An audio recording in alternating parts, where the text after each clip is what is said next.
Officers in several Triad cities and counties have recently arrested men and women for drug overdose deaths. It's a new option for law enforcement to hold dealers accountable.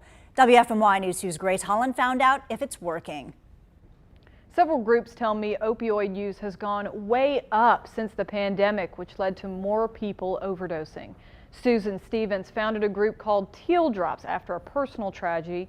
She says many of those deaths come from fentanyl-laced drugs, which are actually easier to trace back to dealers. This particular dealer might be cutting it with Drano, and this one's cutting it with baking soda, or this one's cutting it with some other kind of salt or something. An offender can be charged with second-degree murder or death by distribution, whichever is more appropriate for that particular case. A Greensboro defense attorney told me it's rare to see either of these charges in Guilford County because taking drugs is a personal responsibility, but these other cases could show a new trend.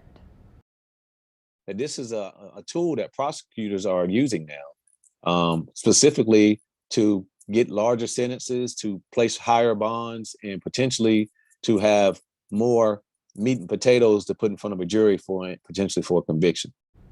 Groups working to end opioid addiction aren't sure arresting dealers or distributors is the best solution. Stephen's daughter died of an overdose in 2018, and she says prosecutors pursued charges against her daughter's dealer, who she says was also an addict.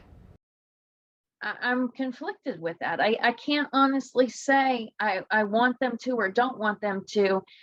My heart goes out to them because I know we can't arrest our way out of this. Randy Abbott also began working to stop the opioid crisis after he lost his daughter back in 2015. He says back then he wanted those who supplied her drugs arrested, but now he sees it differently. That young lady now is a mom. She's married. She has a job working with at-risk youth on a daily basis and is doing phenomenal things in her community. Had she gone to prison, that wouldn't happen. There's another group called GC Stop. One of its programs works with people facing drug charges to help them recover after they get out of jail. Leaders there say they're seeing more offenders.